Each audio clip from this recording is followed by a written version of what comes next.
les marques, salut les smarts et bienvenue dans Catch Up, le podcast qui transpire le catch. Chaque semaine, on analyse ensemble tous les shows de la WWE. Aujourd'hui, direction Monday Night Raw du 4 octobre 2021, nuit numéro 2 de la draft. Et oui, il y a eu des gros transferts, le mercato, et nous sommes au cœur du mercato justement. Vendredi, SmackDown, on a déjà eu les premiers gros transferts, mais il reste du monde encore, il reste du monde avec des grosses questions, notamment sur les ceintures, les champions qui restent. On a vu quelques petites surprises, des champions de Raw qui vont à SmackDown, des champions de SmackDown qui vont à Raw. Est-ce qu'on va avoir droit à d'autres surprises? Est-ce que cette draft va nous faire nous lever de nos canapés? La réponse avec Tonton Chris. Salut Tonton! Salut le patron, salut peuple de catch-up. Et bah écoute, je me suis déjà levé, bondi de mon canapé pendant le Friday Night SmackDown. Donc j'espère en faire tout autant pour ce Monday Night Raw.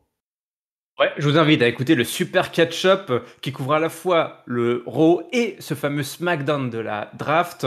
Un gros morceau, mais qui vaut le coup parce que souvent, avec cette draft, on a des changements. Souvent, on se retrouve un peu dans l'impasse et on se dit la draft va tout résoudre. C'est la solution à tous nos problèmes. J'étais avec l'archange Géliel pour ce super catch-up et on a plutôt été enthousiaste si le peuple de catch-up est allé nous écouter, et je sais qu'il l'a fait. Donc en tout cas, la première partie de ce draft s'est plutôt bien passée dans le monde merveilleux du show bleu. On est live, on est à Nashville, Tennessee. La Où cité... sont nos racines? Ah ouais, exactement. La cité du blues, du rock, de toutes ces musiques qui vous font dandiner les derrière, l'arrière-train. Et qu'est-ce qui nous fait lever de notre siège? Qu'est-ce qui nous fait danser jusqu'au bout de la nuit? C'est le theme song de Becky Lynch. Becky Lynch est là, mesdames et messieurs. Becky Lynch, la championne de SmackDown et à Raw. C'est le bordel. On commence déjà avec du bordel. Elle est toute contente, toute sourire. Grosse pop pour Becky Lynch, qui savoure les hola et les vivas de la foule. Là, elle vient un peu en babyface. C'est toujours un petit peu... On est le cul entre deux chaises avec Becky Lynch, avec la rouquine. Déjà, on est à Monday Night Raw et c'est la championne de SmackDown. Donc, déjà, c'est le premier, le premier petit problème qui se pose, et comment cette affaire va-t-elle donc être réglée? Moi, je t'avoue que c'est un petit sujet d'inquiétude dans cette draft, cette histoire avec Charlotte et Becky, parce que j'ai pas envie qu'on nous refasse le coup de l'échange des ceintures de l'année dernière où c'était entre les Usos ou les New Day et les Street Profits, si je ne m'abuse. Oui. Et moi, je suis pas très fan de ça, donc c'est pour ça que j'attendais cet épisode de Monday Night Raw quand même, en me disant qu'est-ce qui va se passer à ce niveau-là. Et ce qui se passe, c'est qu'elle arrive et qu'elle dit qu'elle en a rien à foutre des dirigeants de la direction, de l'administratif. Exactement. Elle se révolte. Puisque elle s'annonce d'ores et déjà comme la first draft pick, donc la première choisie dans cette nuit numéro 2 de la draft. Direction Monday Night Raw. Et ouais, big time backs. The Man les met sur la table, voilà. Et ouais, elle les pose et elle s'auto-transfère. Elle s'auto-transfère dans le show rouge. Donc écoute, je sais pas si ça va résoudre la question, t'apporter des réponses, mais toujours est-il qu'on a la championne de SmackDown et la championne de Raw qui échangent leur place. Est-ce qu'elles vont s'échanger les ceintures dans les couloirs de l'arena? Ce sera pas pour ce soir. Je sais pas si ça va, si c'est quelque chose qui va t'inquiéter jusqu'au transfert effectif, parce qu'on rappelle, c'est pas effectif en fait, les transferts. Là, ça va se passer peut-être juste après Crown Jewel. Le 22 octobre. Les rosters en fait seront effectifs à partir du 22 octobre, au lendemain de Crown Jewel. Donc le vendredi 22, ça sera un SmackDown, pour l'ouverture avec un SmackDown. Ouais, c'est un peu couillon cette histoire quand même. Nous, on est chaud là. Il nous chauffe et... je suis plus réservé là-dessus parce qu'en fait, moi, je trouve que ça va permettre jusqu'à Crown Jewel en fait qu'il y ait une espèce de joyeux bordel. Ils ont l'air d'annoncer que les mecs vont se croiser un peu dans les différents shows. Il va y avoir donc... Je suis pas forcément contre ça, moi. Je trouve que ça peut être marrant, là, pendant une période un peu donnée, là, de 2-3 semaines, avec quelques croisements entre les deux shows. Faut voir comment c'est géré. Après, on en reparlera dans d'autres reviews. Si on en profitait pour planter un petit peu les graines pour les Survivor Series, ça pourrait être pas mal. Voilà, ouais, Et exactement. voilà, des petites rivalités là, qui se font au détour dans les couloirs là, pendant ces petites semaines de transfert, de transition. On va transférer les dossiers. Hein, c'est comme ça, hein, quand tu as un nouveau président qui est élu, et ben, il y a des petites semaines, on transfère les dossiers. Des dossiers se perdent, des dossiers importants se perdent, souvent dans les bureaux. Elle assure, cette Becky Lynch, elle, comme tu dis, elle les pose sur la table et elle nous dit qu'elle n'a jamais perdu le titre de championne à Raw. C'est vrai, on se souvient, elle était partie. Elle l'avait juste donné à Asuka, je crois. C'était comme ça que c'était réglé cette affaire. Au lendemain de Money in the Bank. On s'en souvient. C'était une drôle d'époque déjà à l'époque. C'était juste. Et ouais, à l'époque, Catch-Up avait titré L'homme enceinte. Et ben voilà, il y a des dossiers qui ne se perdent pas par contre à Catch-Up. Vous voyez, nous, tous les dossiers sont bien classés avec Tonton, il assure, il a mis ses petits classeurs, ses petites fiches un peu partout, et on retrouve tous les dossiers. C'est pour ça qu'il faut qu'on fasse très attention à ce qu'on dit et à ce qu'on fait. Je suis le NKVD du Catch-Up. Elle nous explique que la dernière fois, elle avait battu Charlotte, elle n'a jamais été la même, qu'elle est, voilà, elle est devenue encore meilleure que jamais. Et pourquoi pas redevenir la fameuse Becky Two Belt? Pourquoi pas revenir Becky Two Belt? Vous l'avez aimée, et bien elle veut revenir Becky Two Belt. Mais Charlotte ne l'entend pas de cette oreille. Elle vient faire un petit coucou à sa vieille copine et lui rappeler qu'avant de battre Charlotte, elle n'était rien, elle était Becky Pré-Show. Ça fait mal, hein. Ça fait mal. Alors que les fans, ils scandent Becky Two Bells, quoi. Et j'aime bien parce qu'elle leur demande, je vous demande de vous arrêter. Elle a fait de Becky, elle l'a rendue célèbre en fait, celle qui a créé la Becky qu'on connaît. Donc voilà, c'est la créatrice de Becky Lynch. Peu importe qu'elle soit à Raw ou à SmackDown, elle regardera toujours Charlotte d'en bas en fait. Hein. Charlotte est sur son piédestal et Becky Lynch est juste en dessous. Et voici que Bianca Belair débarque.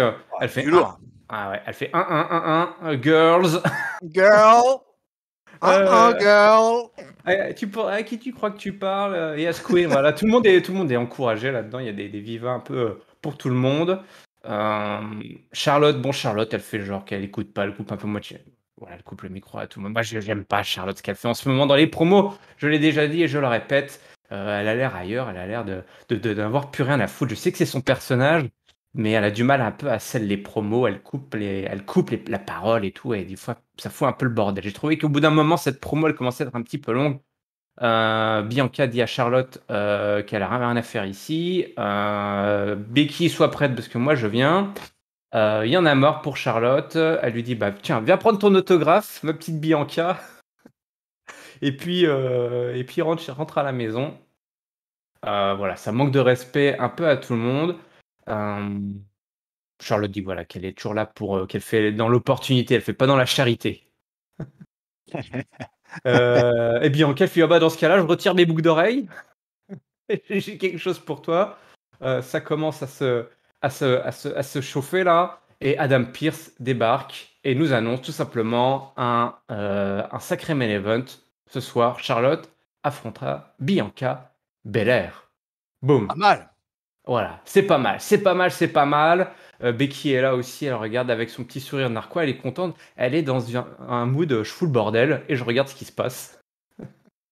C'est pas mal Becky. Alors, du coup, on a l'annonce officielle à ce moment-là de la draft, le premier round qui arrive. Alors, c'est officiel, donc Becky, direction Monday Night Raw. Les Usos, direction SmackDown. Alors là, je me dis, qu'est-ce que c'est que cette histoire? On nous avait un petit peu teasé un fil rouge pour SmackDown autour de les petites ficelles qu'allait devoir tirer notre ami Paul Heyman pour s'assurer que les Usos iraient à SmackDown. On a déjà le payoff. J'étais un petit peu déçu. Alors, je comprends que les Usos soient pick si haut, mais j'étais un petit peu déçu. Toi, je sais pas si t'as été déçu de cette annonce un peu balancée comme ça. Bon, écoute, c'est un peu expliqué avec. On voit d'ailleurs, Paul Heyman me fait bien rire d'ailleurs derrière, comment il est soulagé de ce qui se passe là. Après, ce premier round en fait avait pas m'a pas apporté de surprise particulière quoi. Franchement, je pensais les 4 qui ont été annoncés, je pensais pas que les Usos allaient bouger. Donc, je pensais que c'était juste un espèce de petit coup de pression mis peut-être un peu à la Bloodline, tout ça. Donner justement un petit pincement au cœur aux fans à l'idée que les Usos puissent partir à Raw. Donc, tu vois, je pense que c'était en fait. Ouais, je sais pas, tu vois, même si on rajoute Sasha Banks à ça sur SmackDown, donc qui est choisi en 4e.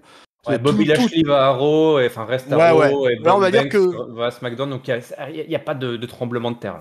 ouais, exactement. Ouais. Pas de changement. Moi, je reviendrai juste un peu sur l'opener avec la promo, parce que moi, j'ai plutôt été assez client. J'ai été plutôt content de comment ça se terminait en annonçant un match entre Charlotte et Bianca. Je me suis dit, en ce moment, avec les femmes, ils envoient à chaque fois qu'il y a des matchs. C'est des matchs avec du lourd et souvent dans le main event. Et à ce moment-là du show, à l'opener, j'ai pas trop calculé si ce combat va avoir lieu en main event ou s'il va avoir lieu en milieu de carte. Donc bref. Effectivement, beaucoup aimé le public de Nashville, avec Becky en particulier, qui a été assez incroyable. Et malgré tout, Flair, tu t'en plains un peu, oui, depuis pas mal de temps, j'ai pu te lire et t'entendre à ce propos-là, mais moi je trouve que justement, elle est carrément dans son personnage, la Charlotte, quoi. Et que vraiment, elle irradie, elle rayonne sur cette division féminine, c'est vraiment la patronne, quoi. Genre, là, même là, avec un trio quand même, avec du très très lourd, quoi, du Bianca, du Becky, et ben Charlotte, quand même, tu vois, tu sens la patronne quand elle arrive sur le ring, quoi. Tu sens celle qui est là, qui fait une tête de plus que tout le monde. Même une athlète comme Bianca Belair, bah, là, elle va avoir fort à faire avec la Queen, quoi. Donc, je suis assez. En fait, j'arrive à comprendre pourquoi ce personnage de Charlotte clive autant, parce qu'elle est hyper clivante sur les réseaux, sur les machins et tout ça. Mais qu'en même temps, bah, on ne peut que reconnaître cette espèce de domination incroyable qu'elle pose depuis quoi? Depuis 10 ans maintenant, ou un peu moins, quoi. Oh oui, bah, depuis qu'elle est née, en fait. Elle est faite pour ça. Ah ouais, bon sang, on ne saurait mentir. Mais enfin voilà, donc du coup, moi j'ai plutôt bien aimé cet opener et j'ai trouvé, on l'a dit au tout début, mais Becky qui les pose sur la table et qui annonce moi, c'est moi le premier pick parce que c'était bien, ça. qui d'autre quoi? Qui d'autre? Qui Donc pas de problème, allons-y quoi. Donc et voilà, au final, le point final de ce segment avec le first round de la draft pour Raw, qui est un premier round sans surprise. Alors, sans surprise, on nous offre une petite gâterie. Des choses, on fait plaisir aux fans là, puisque le premier match, c'est un match pour le titre US, un match de championnat entre Damian Priest, notre champion, et Jeff Hardy. On sait que voilà, ça fait quelques semaines que tout ce petit monde se tourne autour. Il nous délivre des super matchs à chaque fois. Donc, écoute, pourquoi bouder son plaisir? Contre Face. Bah ouais. Ouais. De Face, c'était bien là. Bah mais c'est de Face plutôt over. Il y a de la place pour tout le monde. Il y a de la place toujours pour Jeff Hardy. Jeff Hardy est toujours le bienvenu à la maison. Il n'y a pas de problème. Non, mais Jeff Hardy, il est over partout. De toute façon, Jeff Hardy, il y a appelé chez les fans américains qui le réclament à corps et à cri pour un dernier run de champion du monde. Là, on est face à deux catcheurs. C'est marrant, on a un match face contre face avec deux vrais face contre face. Parce que deux vrais mecs over auprès du public. Et un rookie et un super vétéran, quoi. Et ça marche super bien. Les mecs se connaissent plutôt bien, à force de s'échanger les coups. Voilà, Jeff Hardy se retrouve un petit peu dans les pommes là, à l'extérieur du ring. Santon de la part de son opposant, Damian Priest, depuis les escaliers. On retourne entre les cordes avec un Whisper in the Wind pour le compte de 2. Twist of Fate. Il grimpe sur la dernière corde pour la Swanton, mais Priest le chope et vide la victoire avec ce qui est une sorte de petit roll-up, un crucifix, comme on dit.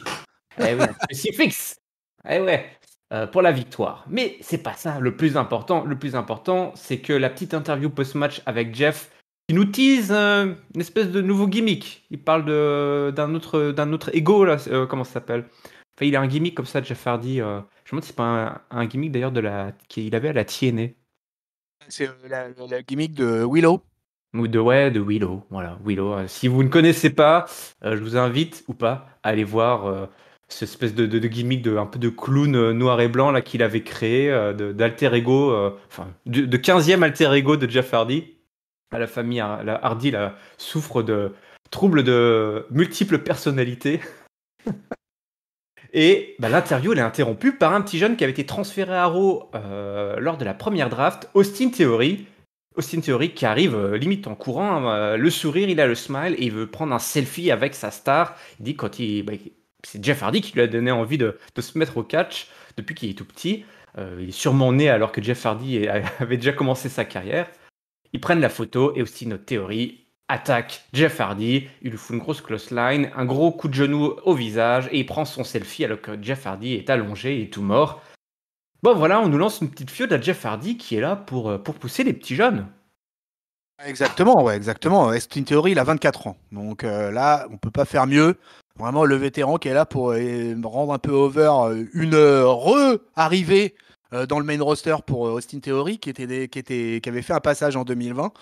Et ça marche plutôt pas mal. Alors, pour revenir juste au match, c'était plutôt sympa. En fait, dans toute la feud qu'il y aura eu avec Jeff Hardy, Sheamus et Damian Priest, ça aurait été le match le plus court. Ça aurait duré 7 minutes. Donc ça, moi, j'étais un petit peu frustré, quoi. Je m'attendais à un match un peu plus long. Le US nous avait donné des standards un peu plus élevés ces dernières semaines, voire ces derniers mois. Et donc du coup, un petit chouille déçu quand même sur la performance du match. Mais c'était peut-être que justement, on voulait pas leur donner un truc de face contre face, donc on voulait pas trop les affaiblir ni l'un ni l'autre en proposant un truc un peu trop long avec une victoire qui aurait peut-être été un peu trop compliquée à gérer derrière. Donc bon, voilà, je pensais qu'ils auraient pu en montrer un peu plus, quoi. Mais Damian Priest reste fort. Là, il n'y a pas de doute là-dessus. Un beau champion US qu'on a à Monday Night Raw. Ouais. Et puis cette arrivée donc de Austin Theory, l'opposition jeune contre vieux. C'est peut-être le retour de cette gimmick. Je sais pas comment ça va être vendu par rapport à Austin Theory. Je pense que tout simplement on met en place une première rivalité individuelle pour Austin Theory face à un vétéran tranquillou. Et puis on va voir ce que ça va donner. Ouais, pourquoi pas. Il était dans un clan.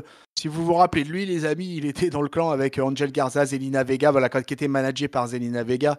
Des mauvais souvenirs. Ouais, pas tant que ça. Moi j'aimais bien.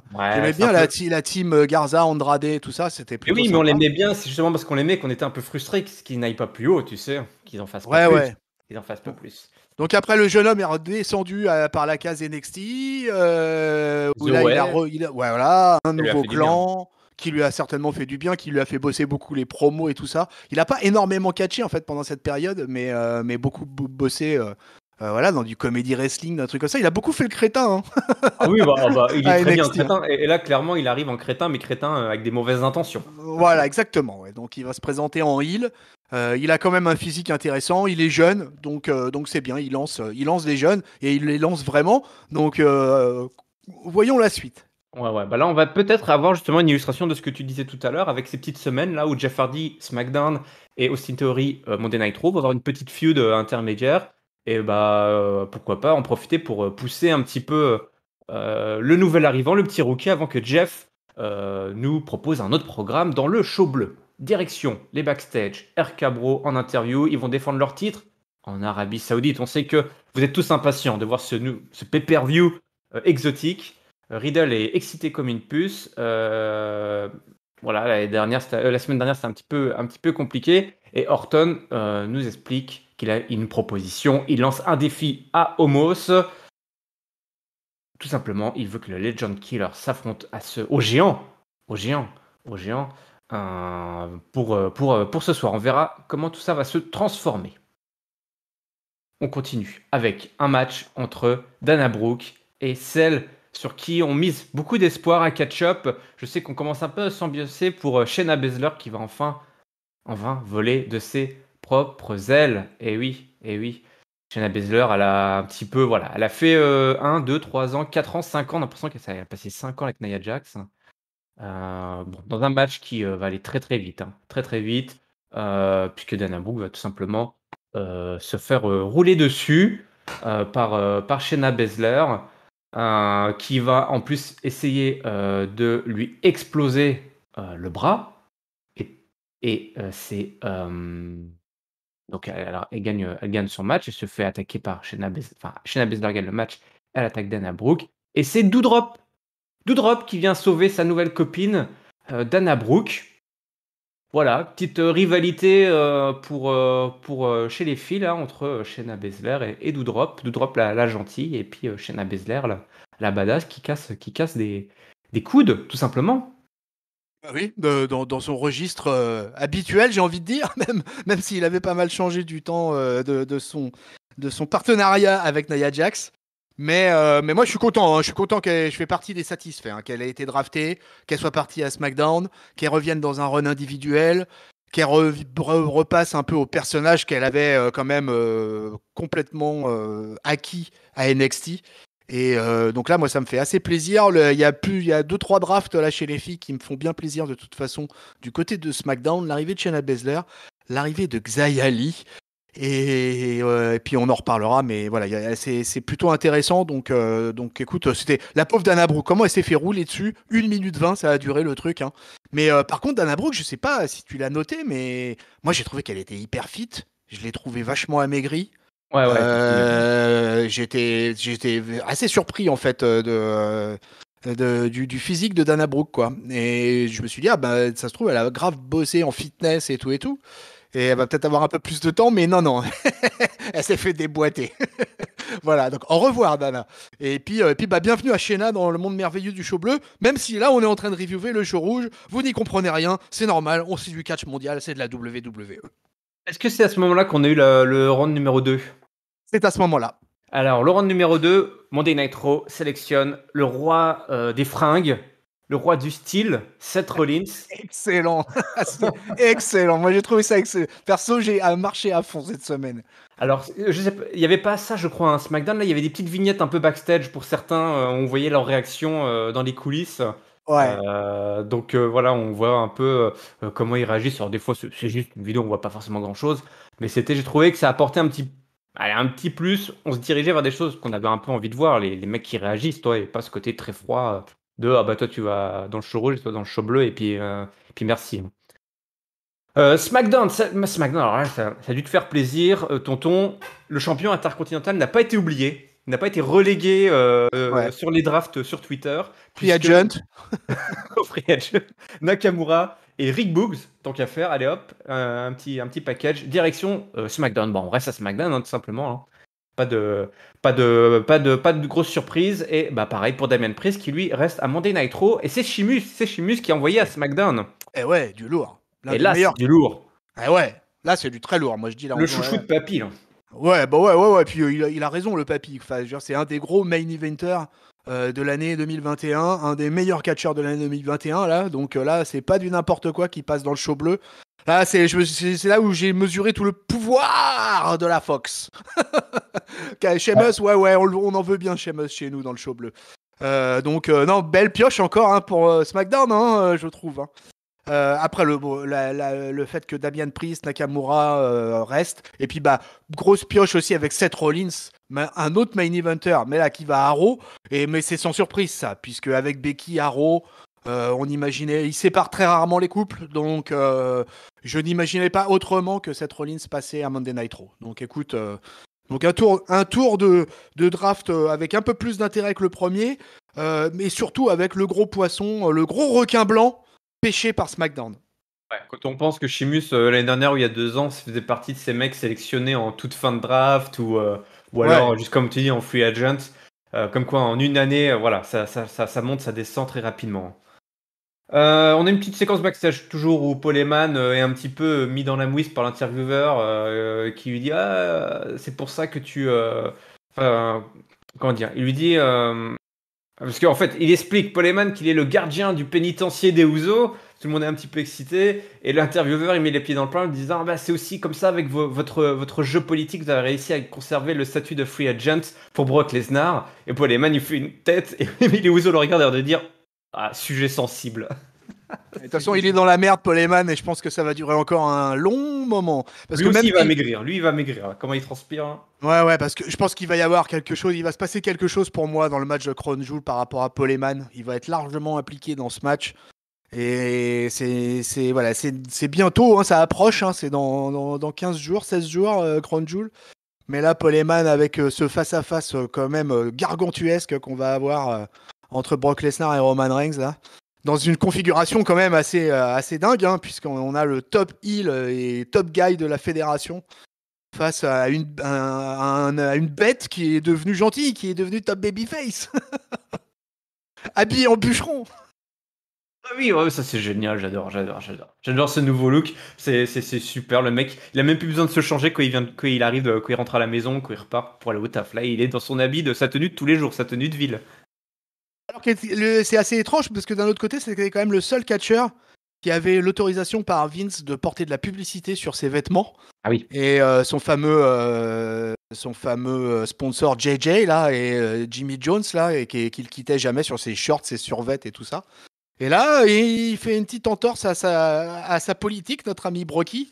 Là, il met du American Apparel. Ouais, il fait du American Canadian parce qu'il a la double nationalité en fait. Oh là là, pas comme Jinder Mahal, il est aussi indien qu'un Jinder Mahal.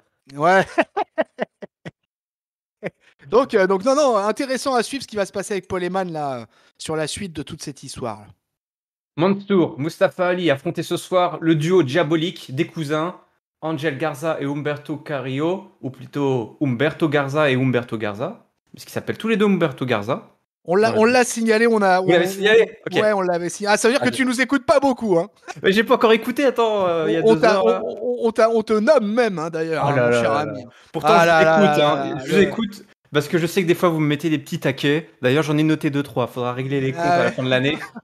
Ah bah tu veux qu'on parle aussi de tes censures, de mes avis, hein, sur je sais plus quoi, NXT ou je sais plus quoi. Je peux pas tout lire. Maintenant, si je lis tous tes avis là, ça fait. Je peux pas tout lire, qui nous dit. Les super catch-up, ils vont durer 4 heures là. Oh le coup de ciseau ce jour-là quoi. Ah moi je veux juste lire le top flop note quoi. Moi je m'étais emmerdé à écrire un pavé. C'est pas de voilà la censure, comment on est traité. La censure à catch-up. C'est de l'adaptation, c'est pas de la censure. Pour un match qui n'aura pas duré très longtemps, une fois de plus, Ali a fait placer un somersault dans des galipettes. Angel Garza en profite. Mansour essaye un petit peu d'aider son copain, mais Carrillo s'en charge à l'extérieur. Et surtout, à la fin, il y a la petite entourloupe avec Carrillo qui attaque la tête de Ali dans le ring pour que Garza en profite pour faire le tomber. Donc on donne une victoire aux petits jeunes. Ils sont tous un peu jeunes là-dedans. Peut-être pas Mustafa Ali. C'est peut-être le moins jeune d'entre tous. Mais voilà, on a une petite division tag team qui est plutôt dynamique, quoi. Ouais, enfin ça ressemblait à rien ce match quoi. Non, mais... une minute 20 les mecs là. Non mais attends, mais ils se foutent de notre gueule ou quoi là? Là par contre là moi j'étais pas content. Qu'est-ce que c'est que ce truc là? Qu'est-ce que c'est que ce truc tout pourri quoi? Donc non, vraiment zéro sur la ligne pour moi, aucun effort là-dessus quoi. En plus finalement c'est 2 nouvelles équipes, donc c'est pas comme si là c'était des mecs qui étaient là depuis janvier, tu vois, et qui alimentaient la Tag Team Division de Monday Night Raw, pas du tout. Donc vraiment un truc qui est 1 minute 45 exactement le match. Donc non franchement next quoi. Allez. D'accord. OK. Bon, pas content. Biggie débarque. Mustafa Ali il a 35 ans, excuse-moi. Mustafa Ali il a 35 ans. Bah oui, il est pas si grand que ça, il est pas si jeune que ça, pardon. Pas si jeune que ça. Biggie débarque. Notre champion est là. Juste après, les mecs sont encore là en fait. Ça s'enchaîne un peu bizarrement. C'est l'heure de la promo. Il nous parle qu'il s'est débarrassé une bonne fois pour toutes de Bobby Lashley. Mais il a à peine eu le temps de savourer sa victoire que son nouveau challenger est arrivé finalement. Et c'est Drew McIntyre. Alors Drew, si tu veux bien venir. Drew, il vient. On l'appelle, on vient. Il nous dit que c'est le Drew Day. Yes, it is. Il a été drafté à SmackDown, mais il a du boulot du unfinished business, des affaires qui ne sont pas terminées à Monday Night Raw. Et voilà, il est là, il est là pour teaser son défi. Il dit, écoute, je veux pas te tourner autour du pot. La vérité, voilà, t'es un champion méritant. On applaudit, on harangue la foule. Voilà, je la joue à l'ancienne, respect, félicitations. Et là, c'est le petit mais techniquement, t'as fait ton cash-in sur un Bobby Lashley qui était blessé. Aïe. Alors voilà, on essaye un peu de gâcher la fête, non? Et Drew va challenger, est en train de challenger le champion quand soudain il est interrompu, pour moi probablement une de mes séquences préférées de la soirée, par Dolph Ziggler et Robert Roode, sortis du buisson là, et il nous parle ils ont quelque chose de très... une belle histoire à nous raconter. C'est Dolph est fier. Il est fier de la victoire de Biggie. Biggie, champion, ça lui plaît. Il lui a envoyé un petit texto, mais Biggie ne l'a jamais lu. C'est pas grave. Et il demande juste à Biggie de le remercier. Pourquoi je te remercierais? Bah voilà, pourquoi. Et là, il nous balance une vidéo. 2013, mes amis, nous sommes en 2013. Dolph Ziggler a un nouveau valet. Et ce nouveau valet, il ressemble à Biggie. Pourquoi? Parce que c'est Biggie Langston. Souvenez-vous qu'il avait emmené un Mania pour un match. Eh ouais, tout simplement. Ouais. Un match que j'avais vu. On était en 2013, j'y étais. Ah, carrément, tu y étais. Nous étions à New York. Eh ouais, nous étions à New York. C'était quoi la salle? On était à New York. Enfin, New Jersey. Ouais, non, mais le stade, t'étais dans c'était le MetLife? Ah bah c'était le MetLife Stadium, exactement. Ah d'accord, c'était le MetLife Stadium. Okay. Voilà, tonton, il connaît ces stades américains. Eh oui. Ouais. Oh là, gros souvenir, j'imagine, quoi. Que c'est là où on avait acheté le t-shirt et tout. C'est là où je suis tombé amoureux de Dolph. C'est pas l'année des 18 secondes de Daniel Bryan, ça, non, c'est le main event de quoi, ça, en 2013? Bah, en fait, c'était. Alors, le main event, c'était The Rock versus John Cena. Ah, c'était The Rock, John Cena, oui, le 2. Twice in a Lifetime. Twice in a Lifetime, ouais. Non, bah justement, tu parles de Daniel Bryan. Et ben, c'est Daniel Bryan et Ken qui affrontaient Dolph Ziggler et Biggie. Eh ouais, il y avait la Team Enlo contre Dolph Ziggler et Biggie Langston qui étaient accompagnés de AJ. Mine de rien, Biggie fait WrestleMania 2013 quand même, quoi. Donc c'est quand même c'est quelque chose, quoi. Là depuis le début, le bonhomme. Et donc il dit grosso modo, c'est grâce à moi que t'es là. Et ouais. Et là il en a une autre aussi pour Drew McIntyre et il envoie encore la vidéo et boum, rebelote. Alors je sais plus en quelle année on est, c'était il y a quelques années, c'était en 2018 je crois. Drew McIntyre était le valet de Dolph Ziggler et donc il lui dit c'est grâce à moi que t'es revenu, donc tu pourrais me dire merci toi aussi. Alors, tout le monde en rigole, mais bon il a quand même plutôt bien vendu ça, Dolph Ziggler, avec toujours cette passion qu'il a au micro, que tu donnes 5 minutes 10 minutes de micro à Dolph Ziggler et il te crée une feud, on a aussi Big Bob donc Bobby Roode qui on s'en prend un peu à Biggie en disant qu'il n'est qu'un garde du corps. Lui, il n'était pas là. Il était à la TNA, lui, en 2013. Voilà, il se fait un petit peu chambrer. Voilà, la promo tourne un petit peu en rond. Il y a des petits soucis de timing parce qu'on nous fait 2 fois le coup de Drew McIntyre et Biggie qui se concertent pour savoir s'ils acceptent ou pas de leur dire merci. Évidemment non. Et on a un match entre Dolph Ziggler, Bobby Roode et Biggie et Drew McIntyre qui enchaînent directement. Donc Roode qui avait un petit peu qui prend un petit peu le contrôle du match, mais Drew McIntyre vient et il fait le tag et il vient dominer à nouveau le ring. On a une petite pause pub. Biggie à le tag, il survit au zigzag grâce à Drew McIntyre et à la fin c'est le tag de l'écossais, du guerrier écossais qui place Sac les morts pour la victoire. Écoute, j'étais chaud bouillant. Moi, après la promo de Dolph Ziggler, j'avais envie de voir une triple frite entre Dolph Ziggler, Biggie et Drew McIntyre. Voilà où est le talent de Dolph Ziggler. Ouais, malheureusement, il est arrivé en équipe, donc ça ne pouvait pas arriver. On était quasiment sûr que ça allait déboucher sur un tag, donc sur un tag team match. Donc, mais c'est pas grave, c'était bien. Moi, j'ai bien aimé aussi. J'ai bien aimé tout le segment. J'ai bien aimé la promo de Dolph Ziggler. De rappel de tous les faits, quand même, là, on est face encore à un super vétéran. On parlait de Jeff Hardy maintenant, mais là, Dolph Ziggler, qui lui est un fidèle parmi les fidèles, quand même. Parce que lui, il est jamais parti ailleurs et revenu et tout ça, quoi. Donc, il continue à être là, à avoir du temps d'antenne à Raw ou à SmackDown, toujours présent, toujours solide au poste, toujours solide sur les appuis, le Dolphin. Donc moi, ça me fait toujours plaisir. Je trouve que ce gars-là est super et du coup, ça, en plus derrière, ça nous donne un chouette match, quoi, un truc vraiment cool, quoi, presque 11 minutes.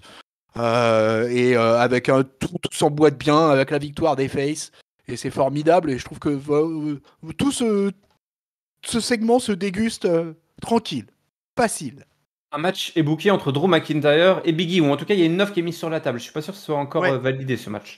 Si, c'est validé. Bon, mais alors j'ai un doute, je crois que ça va se passer à Crown Jewel. Ouais, c'est Crown Jewel. Drew McIntyre ira défier Biggie. Écoute, c'est ça, belle affiche là pour Biggie. Dans tous les cas de figure, on va avoir un beau match, quoi. On va dans les backstage avec Reggie qui se fait avoir. On lui a tendu un piège. Il vient voir Adam Pearce. En fait, Adam Pearce voulait pas le voir. C'était un piège tendu par l'équipe de Drake Maverick. Et donc voilà, ça part en Yamakasi là, sur les échelles, sur les camions, un peu partout à droite à gauche. On croise Apollo Crews, on croise pas mal de monde. Et Reggie arrive à s'enfuir. Kevin Owens est dans les parages. Ouais, tu veux dire quelque chose sur non, cabriole time, voilà. Là maintenant on n'a plus de roll-up, puisque de toute façon comme Régie est insaisissable, donc voilà, écoute, il n'y a pas grand chose à en dire. Il glisse, Reggie. Il glisse comme un savon de Marseille. Kevin Owens est là, il est au milieu du ring, il a un micro, il veut nous dire quelque chose, mais il est coupé par Akira Tozawa, le fameux Akira Tozawa qui fait partie de l'équipe de Drake Maverick. Il veut souhaiter la bienvenue à Kevin Owens, mais il veut aussi un match contre Reggie pour le titre. Grosse promo là d'Akira Tozawa qu'on n'entend pas souvent parler, et Kevin Owens lui place un stunner et puis au revoir, merci, au revoir madame. Exactement, c'est ça. Kevin Owens est vraiment venu faire un coucou, poser un stunner. Regardez-moi bien, je suis à Raw. Et je rappelle que Kevin Owens, son contrat s'arrête en janvier et j'espère qu'il va avoir une belle storyline pour qu'il tienne jusqu'au Rumble. Ce serait bien, mais bon, on verra pour Kevin Owens. Alors, on sait pas trop quelle sauce il va être mangé, hein, le Canadien. On nous tease un petit peu de toute façon, mais même la WWE tease, parce que lors d'une interview dans le Rotol, je crois, on a dit que qu'il était un dynamic draft pick. Ok. Tu vois, donc on joue là-dessus. Ils en ont conscience, j'ai l'impression, à WWE, ou à peu près. Donc je sais pas trop si on joue avec nos nerfs ou s'ils en ont rien à foutre, et puis on verra ce qui se passera en janvier, ce qui est tout à fait possible. Ouais, ça serait pas étonnant de la part de la WWE. Bon, je te fais une pelletée là de draft, parce que je sais plus trop, draft 3, round 3, round 4. Alors on va tout faire si tu veux bien. Raw, AJ Styles et Omos, donc ça ne bouge pas. Ouais. SmackDown, donc Shayna Baszler. Cette fois-ci, voilà, Shayna va à SmackDown comme tu l'as dit tout à l'heure. Kevin Owens, dont on vient de parler, va à Monday Night Raw, donc il va pouvoir reporter ses t-shirts tout rouges. Et donc la fameuse Xia Ali, qui arrive de NXT, et qui va sûrement laisser tomber toute sa clique de démons asiatiques. Là. Ouais, c'est le cas, ouais, parce que Tiancha continue à catcher à NXT ainsi que Boa. Donc là, je pense que. Enfin, après, on sait pas, il nous réserve peut-être une surprise, on sait pas trop quoi. Ouais. Mais en tout cas, s'il y a quelqu'un qui est satisfait, j'ai eu l'occasion de le dire pendant le Super Catch-Up, mais je le redis haut et fort, je suis extrêmement satisfait de l'arrivée de Xayali à SmackDown, en plus à SmackDown, quoi, dans le plus grand show de l'univers du catch mondial.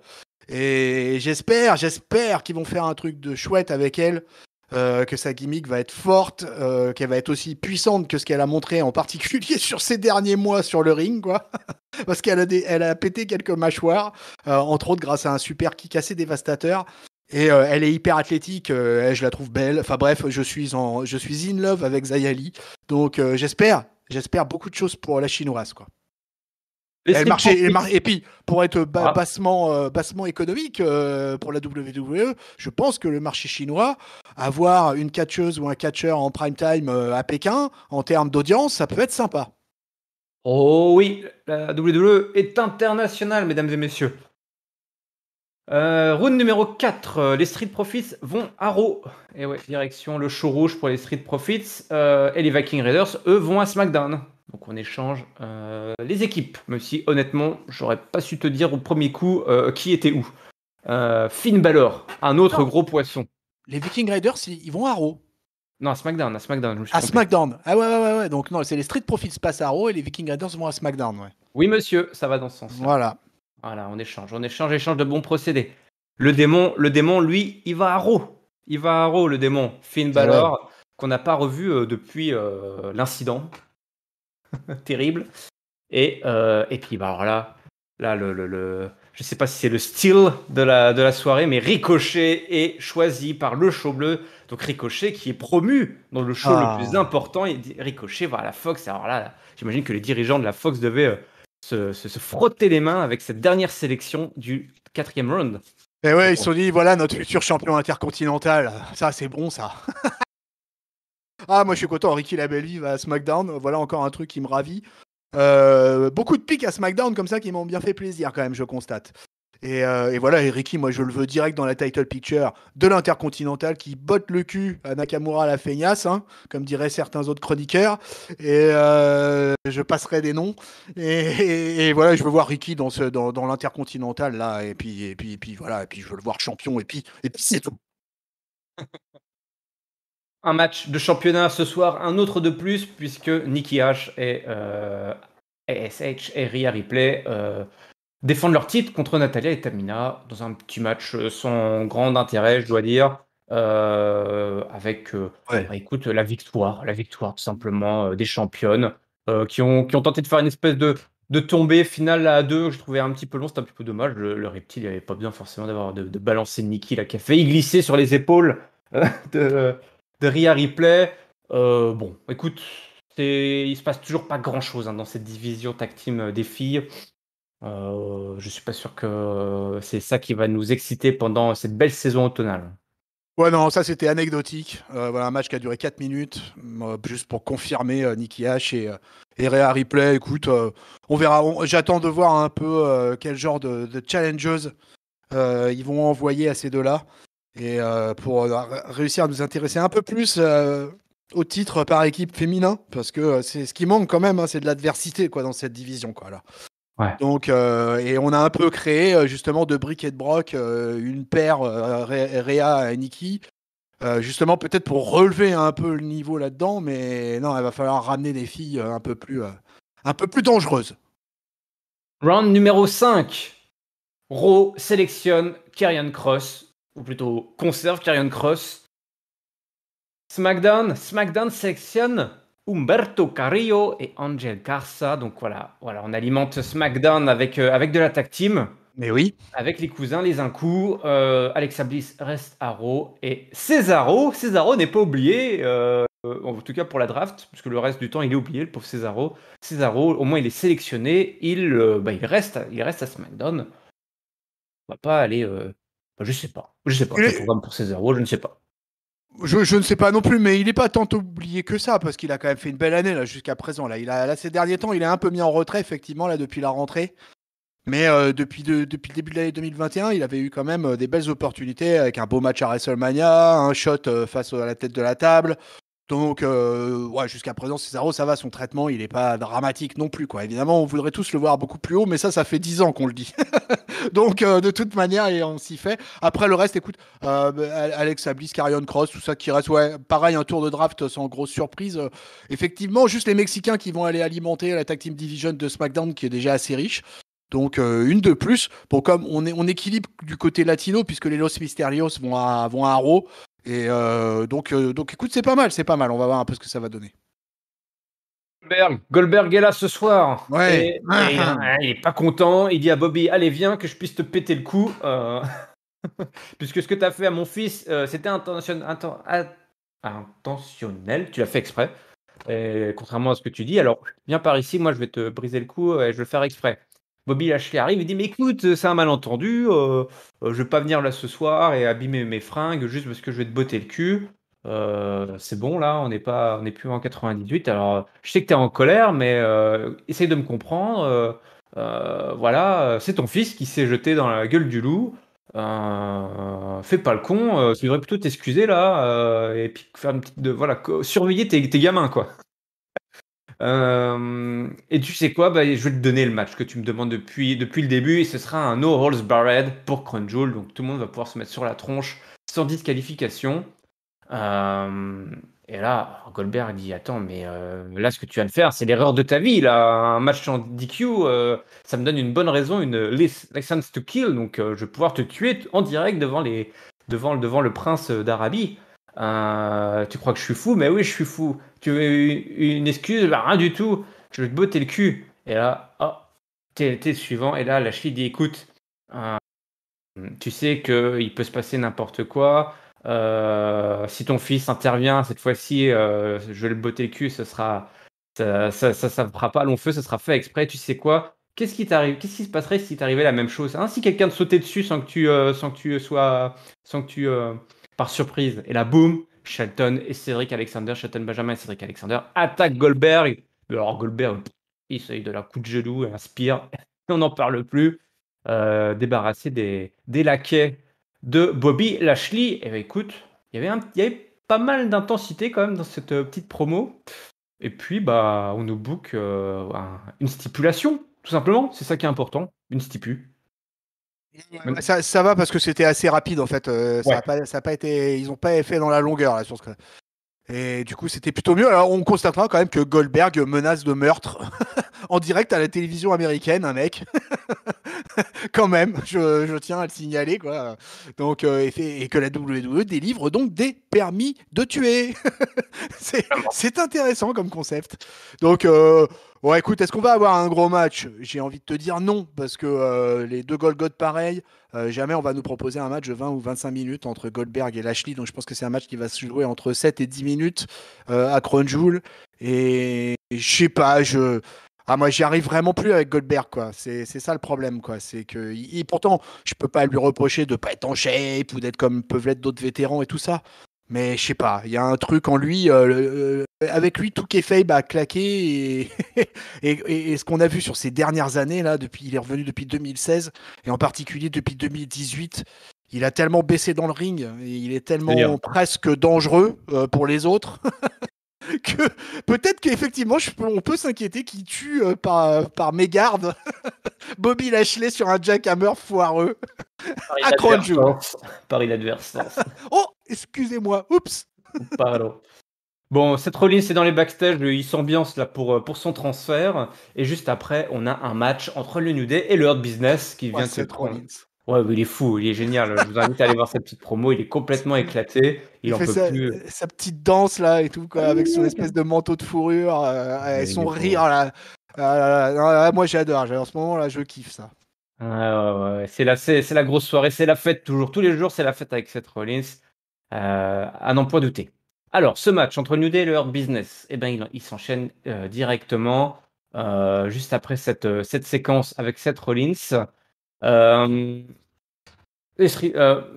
on a. Pardon? Non, j'ai dit expéditif. Ouais, encore une fois.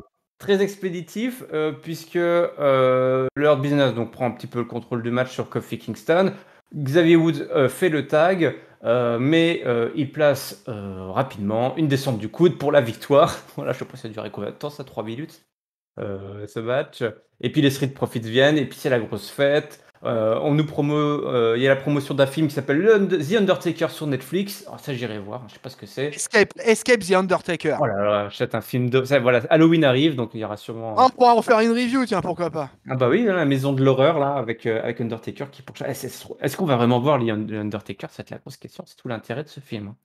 Je vais essayer de voir ça illégalement. Oh là là, moi je vais regarder ça légalement, t'inquiète. Je paye, donc je regarde. Ok. Voilà. J'ai payé, je peux regarder. Et puis voilà, on se fait une petite accolade entre les Street Profits et le Hurt Business dans un match que tu as sûrement trouvé beaucoup trop court à ton goût. 2 minutes 25, un peu foutage de gueule quand même, quoi. Tu vois, quoi. Le Hurt Business, ils en ont sous la pédale. Et les New Day, c'est la plus grande équipe de l'histoire, quasiment, quoi. Donc, je veux dire, bon, hein, oh merde, balancez-nous la marchandise, là. Et c'est pas venu. Donc un peu dommage. Alors évidemment, tout ça c'est un peu phagocyté c'est entrecoupé par les annonces des différents rounds de la draft et tout ça, les promos, le backstage. On est à Monday Night Raw, hein, ça dure plus de 2 heures et demie effectives. Donc c'est sûr que des fois les matchs sont un peu coupés. Et là encore plus que les autres Raw habituels. Donc du coup c'est un petit peu dommageable. Voilà, on avait 4 beaux talons sur le ring là, mais j'ai trouvé que c'est se passait dans une belle ambiance. C'était bon enfant. Petite baston et puis après derrière tout ce qui se passe sur le ring, l'arrivée des Street Profits, tout ça avec un public qui était chaud, qui était content. Donc si tu veux, si le public est content, tonton est content. Bon, bah écoute, inquiétez pas, content la soir c'est Orton parce qu'il voulait un match, il n'aura pas son match. Oui, lui, non, ouais. Il est avec Riddle, il interpelle Omos, il dit même qu'il balance le B-word. Et AJ Styles arrive avec Omos, il dit ça sert à rien de faire ce match, de toute façon Omos il va te détruire, et puis l'autre, à ton copain, il est tellement con qu'il va rien pouvoir faire pour nous empêcher de prendre les titres à Crown Jewel, puisqu'il y aura un match entre les 4 à Crown Jewel. Et là Omos il prend le micro, il s'apprête à dire, à dire quelque chose, et puis Orton en profite pour placer un RKO sur AJ Styles. Et puis bah voilà, c'est le bordel. Omos il est pas content, Orton et Riddle ils sont contents, et puis bah est-ce que tonton il est content? Ouais, bon, bah écoute, pas de match. Donc comme on en avait vu plusieurs, là ça fait plusieurs lundis qu'on avait eu des AJ Styles versus Riddle, Orton, etc. Ouais. Enfin, ils interchangeaient un peu, ou alors ils s'affrontaient dans des 3 contre 3 avec un autre acolyte qui venait se joindre à la partie.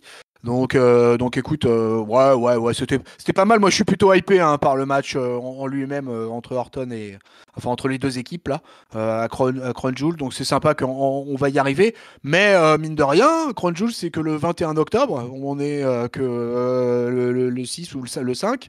Donc du coup, il y a encore quelques euros avant ce fameux pay-per-view qui se passe un jeudi soir d'ailleurs.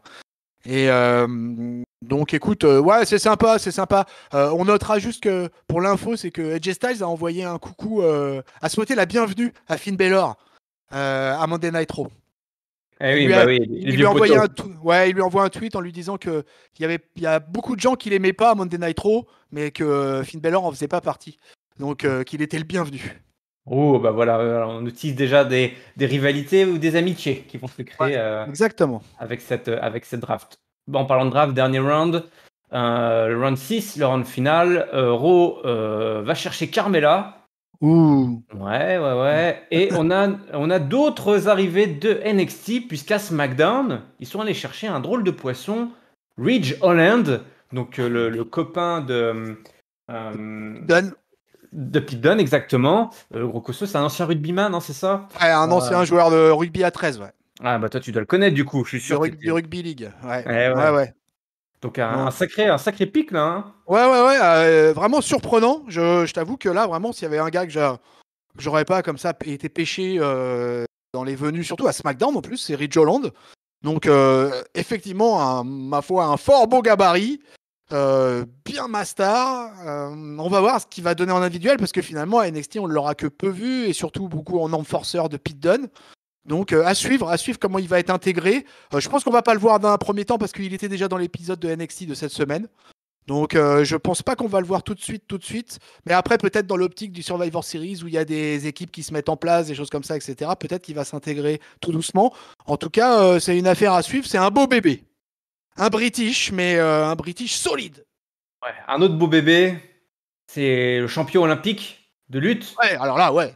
Gable Stevenson, qui est choisi par Monday Night Raw. Ouais, Donc alors alors là, c'est même pas un call-up de NXT, c'est carrément le mec vient de signe son contrat et il l'a envoyé dans le show rouge.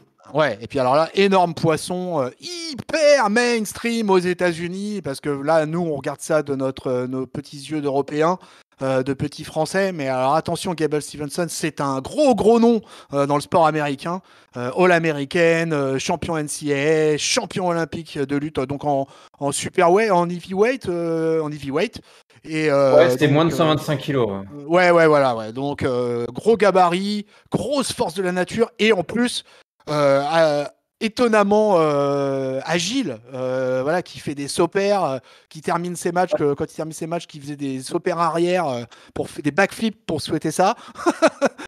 Donc, gros morceau, mais alors après, j'ai été lire un petit peu là-dessus.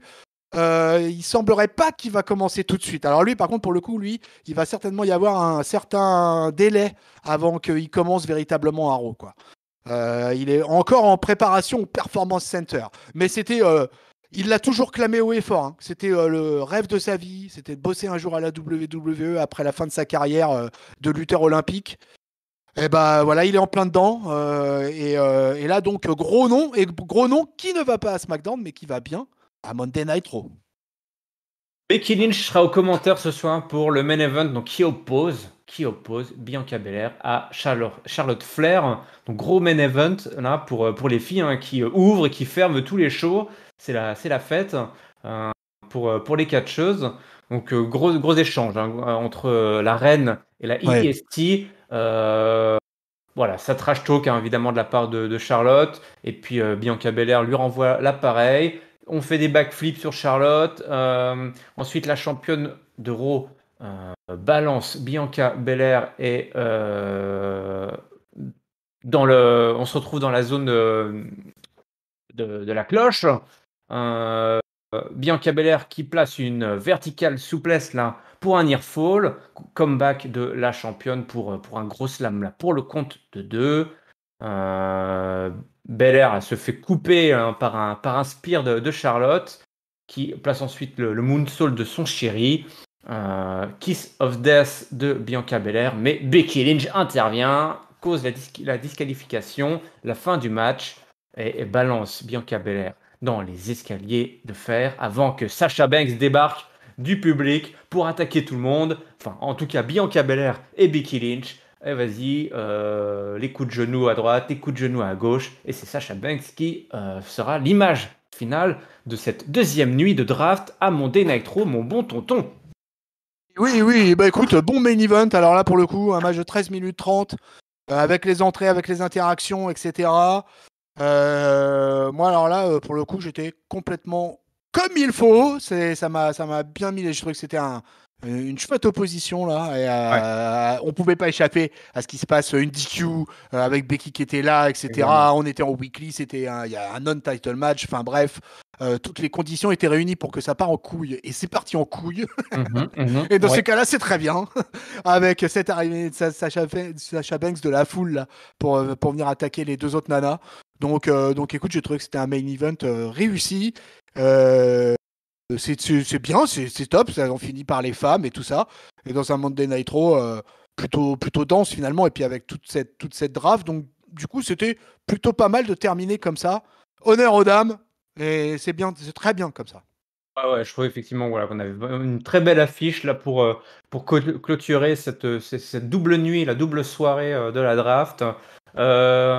Et d'ailleurs, j'ai oublié de parler, bah tu vois, Sami Zayn a été envoyé à SmackDown. Il était à la fin du round 6, le pauvre. La WWE, lui, ne l'ont pas oublié, mais voilà, je me demande ce qu'il y a à Sami Zayn qui reste à SmackDown. On verra plus tard pour le Canadien ce qu'il attend. C'est l'heure du mot de la fin, si tu veux bien, mon bon tonton. Nous partager ton top, ton flop et ta note pour cette deuxième nuit de la draft à la WWE lors de ce Monday Night Raw historique. Bah, écoute, moi mon flop, je vais le donner au match par équipe entre Garza Carrillo et Mansour Mustafa Ali.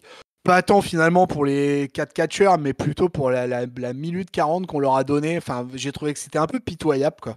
Et que c'était pas comme ça qu'il fallait traiter la Tag Team Division à Monday Night Raw. Surtout que quand tu vois le haut de l'affiche avec Riddle, Orton face à AJ Styles et Omos, bah, c'est dommage que les autres équipes d'en dessous soient traitées un peu de cette manière-là. Alors les Street Profits, ça arrive à Raw, donc je pense que ça va un peu relever encore le niveau. Mais j'étais vraiment déçu de ce truc-là. Alors, ils ont fait plusieurs matchs comme ça, qui ont duré entre 8 minutes et 4 minutes là, dans ce Raw. Donc, comme on l'a dit plus tôt, quoi, un peu escamoté avec la draft. Donc, voilà, vraiment, j'ai trouvé que ça n'avait aucun intérêt. C'est totalement anecdotique, ça ne buildait rien. C'était bien dommage. Voilà. Ça va être mon flop. Mon top, je vais le donner à Bianca Belair. Parce que pour la féliciter, en fait, elle vient d'enchaîner un back-to-back avec un double main event de SmackDown et de Monday Night Raw dans la même semaine, s'il vous plaît, quoi. Donc félicitations Bianca Belair qui affronte les Horsewomen en masse, puisque quand même Sasha, SmackDown, Charlotte, Becky, enfin bref, elle a tout le monde aux fesses quand même, la IST là en ce moment. Girl.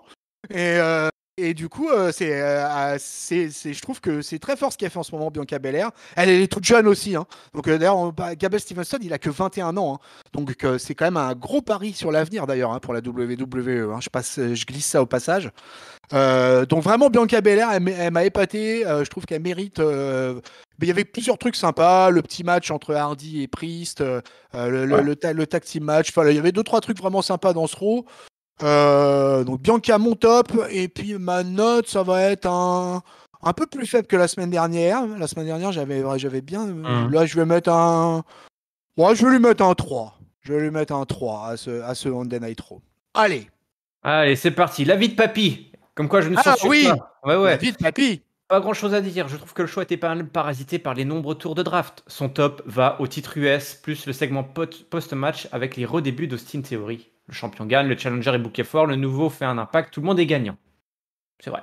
Flop, cette connerie de draft qui ne prend effet qu'après Crown Jewel, lui ça lui plaît pas, il trouve ça tout pourri, les mecs se baladent partout, ça lui va pas, il aime que les choses sont claires, le papy. Que ça soit dans l'ordre. Bah oui, faut marcher au pas. Note un 2,75, c'était pas déplaisant, mais il a trouvé que la draft était trop mise en avant alors qu'elle a un habillage plutôt cheap. C'est vrai que c'était pas très flamboyant. Alors, ouais. Même si on a eu droit à quelques petites séquences backstage, mais c'est vraiment c'était le maximum qu'ils ont pu nous offrir. Ouais, pour revenir juste sur l'habillage, effectivement, il y a eu des années où avec des trucs plus sympas peut-être, tu vois, avec les mecs qui étaient derrière les écrans, sur les chaises, qui attendaient peut-être qu'ils soient tirés ou pas au sort. Il y avait l'année où il y avait notre pauvre Slater qui s'était retrouvé tout seul dans la Ouais. salle, Il avait dit comme un ouais, bah con, ouais, Agathe Kids et compagnie, génial. le free agent le plus chaud de l'histoire. Et donc là, c'est vrai qu'ils ont fait un truc assez minimaliste et tout ça. Mais Ouais. moi, ça me dérange pas en fait ça, qu'ils fassent pas tout un truc autour de ça, parce que moi finalement la draft c'est surtout un truc pour rebattre un peu les cartes, pour nous chroniqueurs ça permet de réenvisager un peu les bookings, réenvisager un peu ce qui va se passer sur tout ce qui va aller jusqu'au Survivor Series et puis après sur l'année 2022. Donc moi du coup je le prends comme un truc vraiment un peu, tu vois, un truc fresh quoi, un truc qui nous rafraîchit un peu l'année. Ouais. Mais écoute, effectivement, hein, voilà, hein, voilà, c'est pas l'habillage est pas top, c'est pas aussi festif et flamboyant que c'était. Il y a plus en plus de managers vraiment, donc il y a plus vraiment de guerre des rosters. On ne voit plus le robot de la Fox. Voilà, il y a plus, il y a de moins en moins de choses chaque année. Mais bon, c'est comme ça. Hein, c'est pas, il y a pas de feu d'artifice pour la draft, même si on nous annonce des trucs incroyables à chaque fois. Moi, bah écoute, mon top, j'en profite parce Je que je crois suis qu'on pas. n'a pas dit son résumé de la draft, parce que c'était Ouais, bah, intéressant. je voulais censurer un petit coup quand Ah, tu même, voulais toi. censurer quand même? Bah, Ah. ouais, bon, bah, voilà, bon, t'es là, ok, tu m'as mis le nez dedans. Bon, alors, son Tel résumé, c'est. papy, Non, papy, mais je te sauve de c'est là, pas possible. censure! C'est dingue, ça. SmackDown, c'est la plus. Lui, voilà, il dit en gros, SmackDown, ils ont récupéré la plus grosse star masculine, Roman Reigns, la plus grosse star féminine, Charlotte Flair, la plus grosse équipe avec le New Day, et de la WWE et donc du monde. Derrière, c'est plus ouvert, malgré quelques têtes d'affiche. Drew, Sacha, Uso. Quant à Raw, c'est définitivement le bichot, mais ça ne veut pas dire qu'il sera moins plaisant à suivre. Voilà, j'ai tout Ah dit. non, un peu Voilà. de positivité. Ah, Voilà, merci, papy. C'est pas possible, on peut même plus censurer dans ce pays. ah, mais ouais, mais nous les vieux, on est là, on continue, on Et, lutte et- jusqu'au bout. et moi, tonton, j'ai le droit de donner mon avis ou pas, là? Ouais, ouais, je vais réfléchir. D'accord. Ah ben, en attendant que tu réfléchis, je vais le donner quand même. Parce que je vais en profiter, je suis pas sûr que je pourrais le faire très souvent. Je vais donner mon top à Dolph Ziggler. Wow! Parce que j'ai trouvé qu'il a apporté plein d'intensité. Le mec, Oh là il là, prend le retour à la micro. Zigou Nation. Ouais, la Ziggler Nation est en vie, mesdames et messieurs. Et puis, bah, mon flop, je vais le donner à son comparse, à Robert Roode. Parce qu'en fait, il a gâché la fête pour moi. Parce que s'il n'y avait pas eu Robert Roode, il y aurait eu une triple frite Dolph C'est Ziggler, possible, Big c'est E, Drew possible. McIntyre. Et que j'aurais été aux anges. Oh, Et merde. j'aurais été d'accord, tu m'aurais vendu du rêve en bouquant un truc comme ça. J'aurais dit, ok, allons-y, Et, amusons-nous. et pourquoi pas la semaine prochaine, voilà, dans une petite gâterie, un petit plaisir venu de on ne sait où. Pourquoi pas? Pourquoi pas aussi tout simplement de Ziggler qui réussirait à choper un petit shot tranquille pour avoir un petit match avec Biggie. Ah ouais, ouais. L'histoire s'écrirait toute seule. Hein. Ça s'écrit tout seul, il faut le faire. Il faut le faire. Là, Biggie, il a besoin de rouler sur quelques mid-quart d'heure des anciens champions. Donc il faut lui envoyer des mecs comme Dolph Ziggler. Une petite feud de transition là avant les Survivor Series. Ouais, ouais. Et puis vas-y, roulez jeunesse. 2,5, c'est ma note pour ce Monday Ah Nitro. ouais, moyen quand même, hein, moyen. Hein. Ouais, il y avait trop de matchs courts. C'est vrai que c'était pas super excitant. Moi, je suis un peu comme Papy. Hein, j'ai envie de un peu de spectacle. Je trouve que c'est un événement qu'on pourrait habiller, qu'il pourrait se passer plus de choses quand même. Hein. C'est pas, ça arrive pas tout. Bah si, ça arrive tous les ans, mais je veux dire, ça n'arrive pas souvent. Donc, j'aurais aimé un peu plus, voilà, un peu plus de festif. Mais c'était quand même bon, c'était solide, toi. Il y avait quand même pas mal de bonnes choses.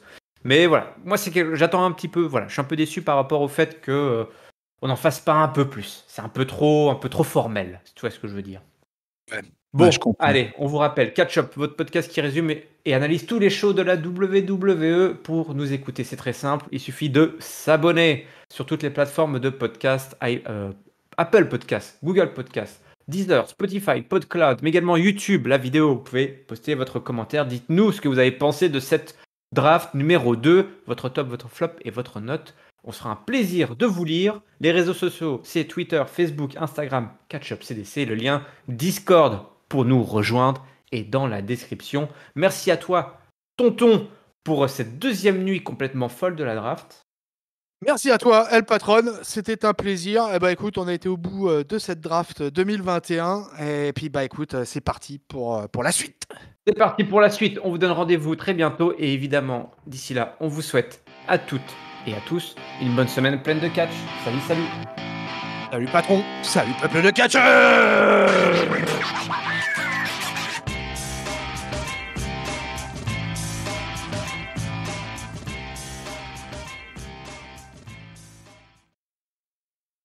La censure ne passe pas quand tonton est à l'antenne.